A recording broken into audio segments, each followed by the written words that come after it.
Put yours in. All right. So how do you drive up and down hills without going over under speed? You want to control the car with your gas pedal. As you go up, gravity's pulling you down. So you're going to have to press the gas a little bit harder. When you get up to the top of the hill, you lift your foot off the gas and gravity will pull you down. And if you press the gas going downhill, you're really going to increase your speed. And then you're going to start riding your brakes. Then from there, yeah, we know you mix your six drive. What do? We'll talk afterwards. We'll figure it out. So you can go on, Sophia. You got to get done. So we'll take care of it, and you got to get done. But gravity really kind of challenges us all. And if you're not careful, you can crash your car, burn out your brakes. But you can also downshift into a lower gear to help you control your car. If something falls out, what do? Well, if it's really important to you, you're going to have to pull over the side of the road and get it. If it's not important to you, you're probably going to have to let it go. Something might bounce once or twice on the roadway and go off into the side of the road. If it's really important to you, you pull over, you turn on your four-way hazards. You might be able to back up backwards on the side of the road, or you might have to walk. So you really have to, it really depends. Now, if you're driving and something falls out at you, it could bounce through the windshield of the car, damage it. It could bounce to the left, hit another car. It could bounce to the right. It could bounce over the car. So you really have to be aware of things around you at all times. And as you learn how to drive, you're going to learn to view everything in front of you. You're going to learn to have better peripheral vision. I'm a better video gamer than most of you because I look at my environment. I have better peripheral vision. Now, your reaction time is better because you're younger than me, but my peripherals are off the chart, and my patience, and I look at the environment. So when you learn how to drive, you'll look at your speed, you'll look at your environment, you'll look at the other cars, you will make decisions. Hey, I'm going too close. I got to back off. Hey, I'm going too fast. Let me slow down. Hey, I'm going too slow. Let me speed up. Hey, it's really bad weather. Let me slow down, turn on my windshield wipers. Let me listen to the sound of the rain or snow or ice to determine if I'm safe. But right now, you're just going to go and drive. If it's dangerous traffic, you'll drive. If it's fast traffic, you'll drive. If it's slow traffic, you'll drive. So as you play more video games or drive, you'll be able to have more background knowledge. Right now, all of you want to do is drive. But there's danger behind that drive. When entering the traffic flow, you have to look left, right, and left. A lot of beginners don't do that. They just look straight, and you'll get hit from the left. You'll get hit from the right. So you have to learn to look around a little bit more to identify how much distance, because beginning drivers misjudge speed, and you'll pull up right in front of a car and you'll give your mom and dad a heart attack. A beginner driver may tend to oversteer. This means you turn the wheel too much because you haven't been in the car enough to identify how you need to turn the wheel. Do I turn a little bit to the left to make it go toward the left? Do I turn it a lot to the left? Every car is different. Every truck is different. But it takes experience, and you're only going to have 6 drives with me, or 8 drives, or 10 drives. Every state's different. Every driving school is different. Some driving schools just give the minimum. Some of your parents will pay for 8 lessons, 10 lessons, 12 lessons. So it really depends on what your goal is. Most of you are in that 14.9 to about 17. Some of you are 18, and you pay for the class, and you're taking it. Some of you are over 18, you're in your 20s. It really depends on what is your goal. Most of you want to just get your permit. You're going to have to hang out for about 6 months to a year. Then when you turn 16 and have 50 hours, you can take your road test. But some of your parents won't take you out because you're disrespectful, or you don't have your hours, or you're scared to drive, or you don't have a car. And then your parents are like, you have to get a job. So I'm not your parent, I'm not your guardian. Some parents are like, you got a car for you, you got a job, get your hours in. And then as soon as you turn 16, you have your hours, you get your license. Some of you will wait till you're 16.2, 16.3, 16.5. Some of you will wait till you're 18. Some of you will wait till you're out of your parents' house because you are very disrespectful. So it's all about how you treat your parents. I'm a parent too, but I'm also a driving instructor. Backing a vehicle requires skillful use of the brake pedal. Cover the brake. I've had students back into garages, back into walls, back into cars. Cover your brake. But a lot of you will just hit the gas pedal. So if you just hit the gas pedal, you're going to hit a car. And then you're going to get a ticket. And your parents are like, you're paying for the ticket. You smashed the car. You're going to work this summer, next summer, and you don't drive. Other parents are like, oh, it's okay. You didn't mean it. We'll pay for it. Our insurance will go up, but it's okay. You're a beginner.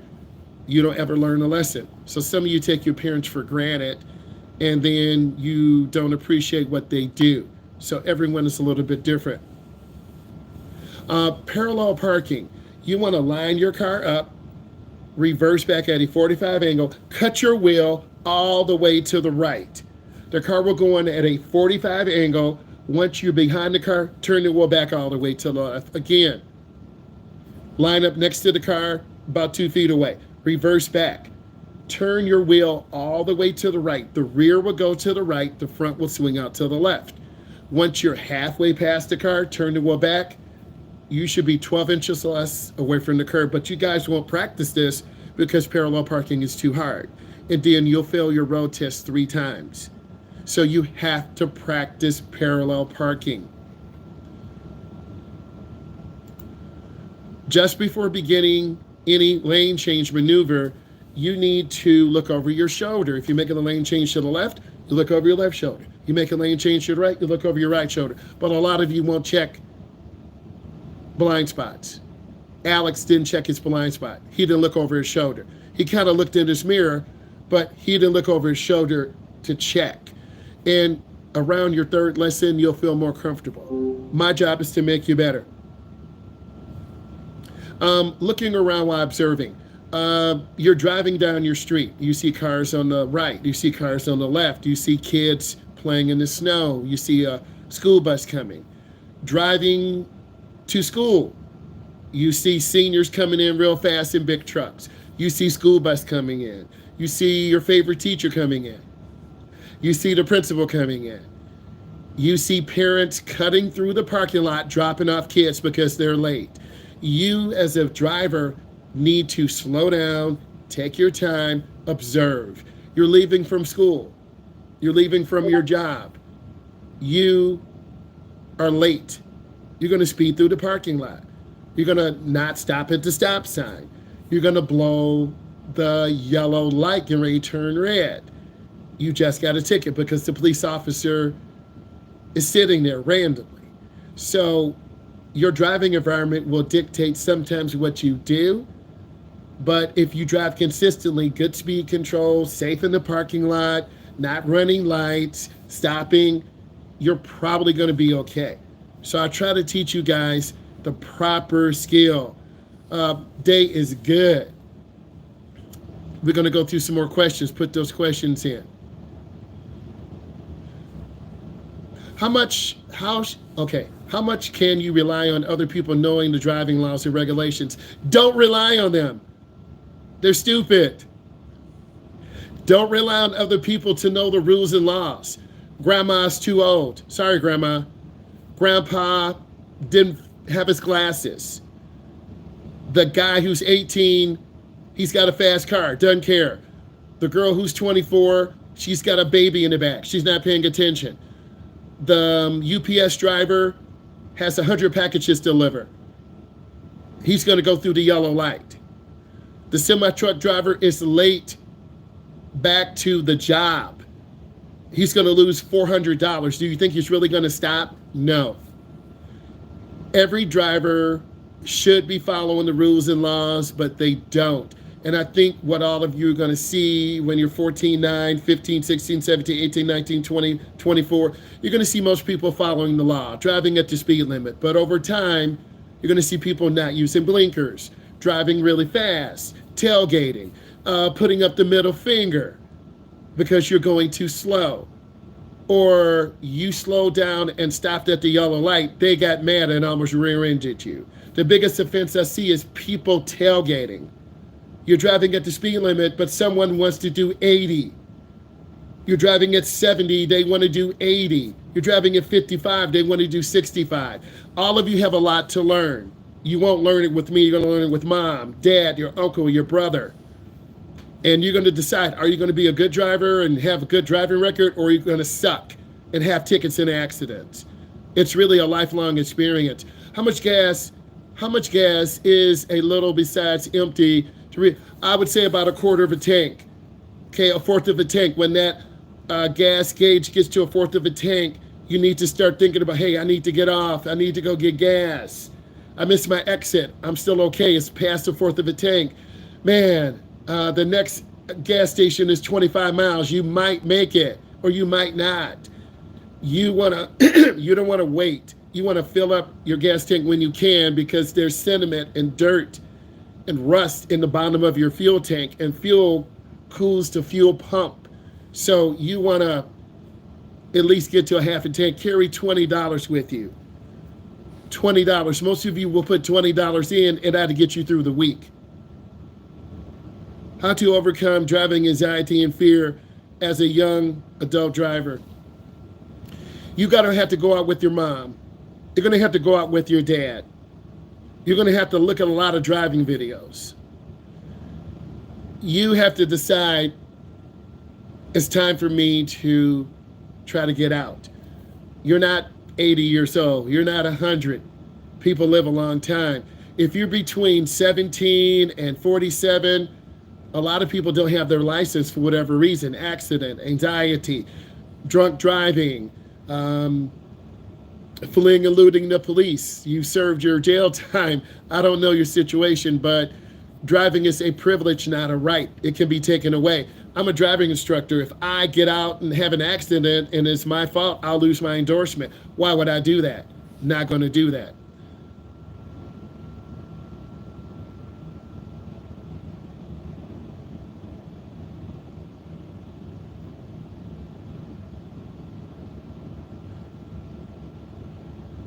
Abigail put questions in. Don't play.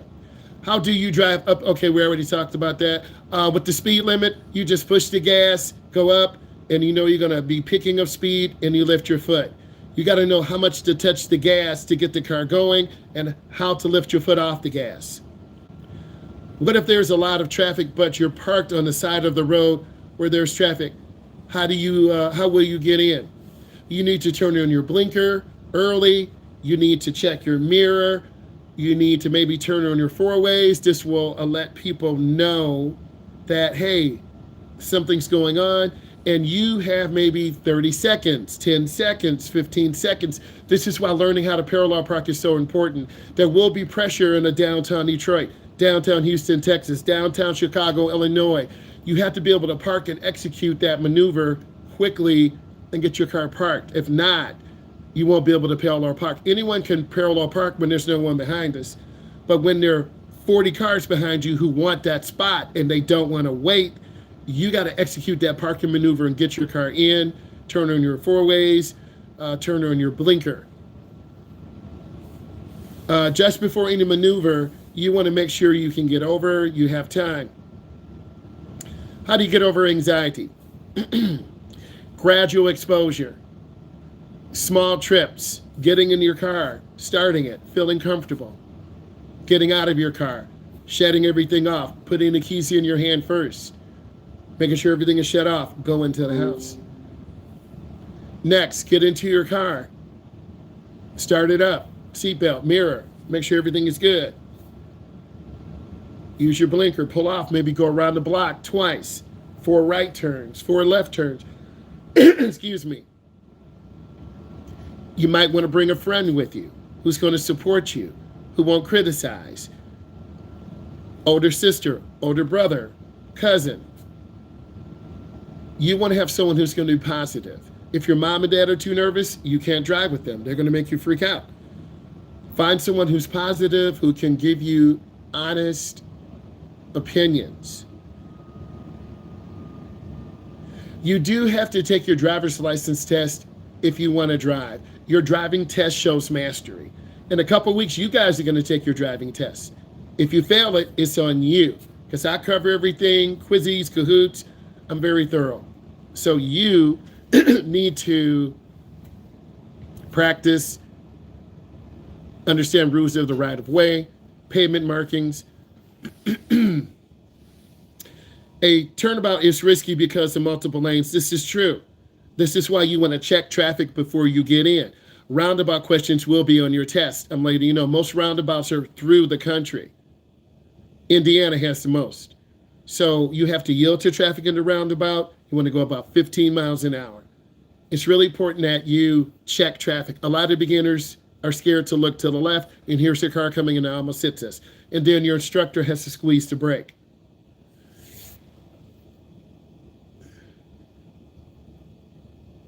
Is a turnabout a roundabout? And how do you know it's your turn to go? Well, you want to see a big gap in the roundabout. Once you yield, you look to your left. If there's space, then you go. If a car is coming towards you, you wait. If a car has a blinker, you wait. But you have to pause. It has a yield sign, and you look to your left or your right. A lot of beginners are scared to look. And if you don't look, you're going to get hit, or you're going to freeze, or you're going to miss your turn. That's what I see from a lot of beginning drivers. They're scared to look. They're scared to just pause. Okay? A roundabout is obviously round. A turnabout is like a J turn. Okay? Roundabout, round. It's really an intersection, but they now made it round. It moves traffic through. It's safer, less accidents, less conflict points, less pollution, less accidents. It's more effective in moving large numbers of traffic through. A turnabout, some intersections you can't make left turns, so you have to go past the light to an area where it's a J and you have to go around. We need 5 more questions. Put them in. 5 more questions.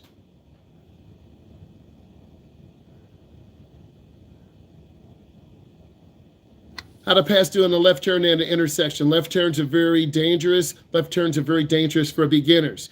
You need to go up to the middle of the intersection. If you go too far, you can't see the light. Let's pretend the light is above me. A lot of beginners go right under the light. You can't see it. You want to go just before the light and look to your left. A lot of beginners look to the right. That's wrong. A lot of beginners look to the left. That's wrong. You need to look straight ahead. Traffic is coming across your face. I see this all the time, and I'm saying to myself, we're getting ready to get killed because my student driver doesn't know.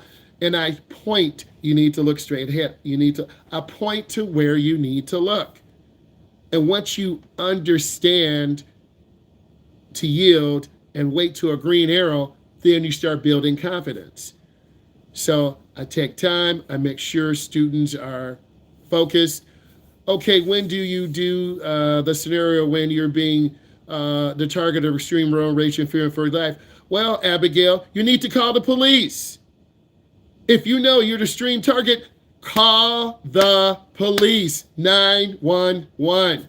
Hey, there's a guy in a red car who is very aggressive and cutting me off, and call the police. I'm at so-and-so street. The minute you hit 911, you're going to be put on to a radio dispatcher. Your conversation is recorded. You tell them where you are, and they will get a car out there. And if a driver is acting very extreme and aggressive, other drivers will call too. Hey, there's this red car that's acting very erratic. They're going 80 in the left lane, then they slam brakes, and then they're going 50. Because most of the general public will call. So you have to let them know that you're in danger.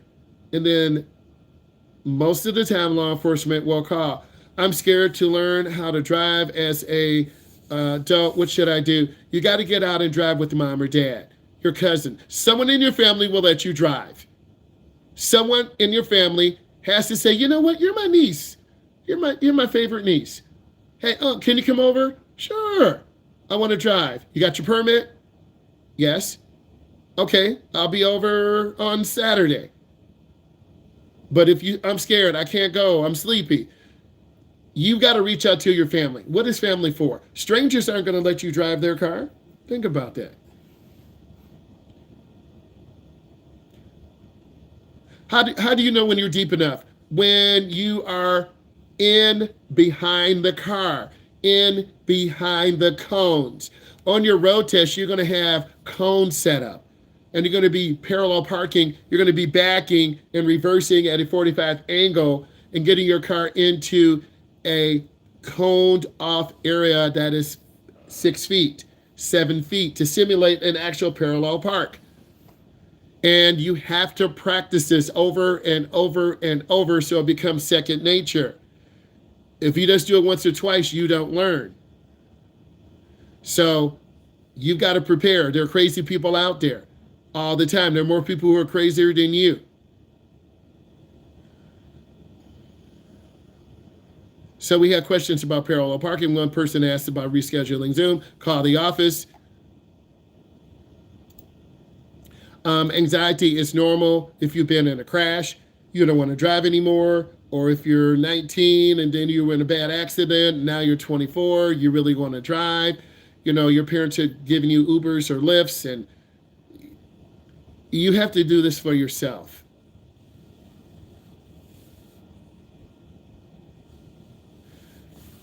If you want to drive as a young adult, you're going to have to call different driving schools in the area. They may say, okay, you need a 5-lesson package. It's going to be $250. Or you need an 8-lesson package. You got to feel comfortable enough, and then you've got to pass your road test. Okay? Most driving schools do rent vehicles. You've got to practice. Most driving schools have additional driver's ed cars with the brakes, the insurance, the sign on top. You got to get comfortable. You got to get back in the saddle. You got to drive. I'm just looking at all the questions. Okay, I need all of you to put in one question for me. Seriously, all of you put in one question for me, then we can keep moving. Put in one question for me. All of you put in one question for me. This is driver's education. We're not playing joke time or play time. Let's go. Come on. Come on. You got to really take advantage of this opportunity. I want you to learn. I want you to feel safe. And then you're going to know what to expect. If your mom and dad are scared to take you out, you're not really going to feel comfortable. If you had a bad near-miss accident, you're going to be really nervous. Left turns are scary. Merging out in front of traffic is scary because I'm here holding your hand. Okay, Abigail, it's clear. Are you sure? Yes. Push the gas. Okay, Gavin, it's clear. Okay, thank you. Okay, Olivia, it's clear. If I'm making decisions for you, you're not ready. And I have to practice silence. Through silence is strength. This is why drivers get mad at us, because you take 5 minutes to make a left turn. You take 4 minutes to parallel park. I'm patient with you. The rest of the world is not. This is why they scream at us and put up the middle finger. But your parents have to be that patient. If it's mom, guys and ladies, drive with mom. If it's dad, guys and ladies, drive with dad. Whoever's in the front is your co-pilot. Can your permit expire? It does expire after a certain amount of years. And you just need to go to the Secretary of State and get it renewed. Good question. What is the best way to keep control of your vehicle on icy roads? Check the temperature. If you see very, very shiny patches of ice or something real shiny in the road, it's probably black ice. You guys don't listen to the weather report. Listen to the radio. Have an app on your phone, whatever app you like. And then most apps are regional to where you live. They'll tell you the weather conditions. I would have an app on the phone. Make sure you have good tires, reduce your speed, leave early, but you won't do that. You're going to leave late. You're barely going to put gas in your car. You'll have bad windshield wiper blades. You'll suck on your maintenance. Your oil change is behind. You're going to leave late, get up late for school. You're going to speed through the back neighborhood. These are all true things that many of you would do because we're all human. If I get up late and leave at 7:30, I'm going to have to drive really fast to get to work. I had to be to work at 7:45. If I get up at 7 and leave, I'm pretty good. I can go get some food, get some gas, and cruise. If I leave at 6:50, I'm chilled. I can get gas. I can relax, let the car warm up. So you have to learn to be on time. If you're one of those late people, you're going to end up speeding. The number one reason why people speed is because they're late. Who are you allowed to drive with your permit? A parent or guardian, someone over 21. And the state has it this way so that person 21 can mentor you, help you, guide you. When there's ice on the road, some cars have snow mode. Does it work well? My SRT Jeep did have snow mode, and it's real. So the vehicle, I believe, would start in second or third gear. It had an 8-speed transmission. So I would flip the knob to snow mode, not race mode, snow mode. And I think the vehicle would start off in second or third gear. It's like a slow crawl, so the tires wouldn't spin, and it gives you more towing power. Some of the Fords may have that because they have a 10-speed transmission. I'm 22 and getting tired of asking people to drive me everywhere, drop me off. Do you know what to do anymore? Okay, you need to contact several driving schools in your area. You maybe need to contact the Secretary of State and find out maybe what driving schools are available. There are adult driving schools that specifically work with adults that will come and pick you up, drive you around, take you to the Secretary of State, but you have to have your temporary instruction permit first. That's like you guys have to have your permit before you can drive. So if you missed the days in class, you didn't do all your 6 drives, you didn't pay your money, there are occasionally kids like this who should have been done 3 months ago. So if you don't do your class time, drives, don't pay your money, or get sick, occasionally are kids who take a year to get done, or adults who take 6 months, 8 months, 12 months. Everyone's a little bit different. So go to Secretary of State. Do some research. There are schools out there that will come and pick you up, but you have to have your TIP. Your TIP is your temporary instruction permit. How's it different in regular mode? Snow mode, you're leaving in the second or third gear. Regular, you're leaving in first gear that is really short, and the transmission shifts to 2, 3, 4, and 5. The car moves really fast. So you got to learn to drive in your neighborhood. I will learn to drive in your neighborhood, making 12 right turns, 12 left turns.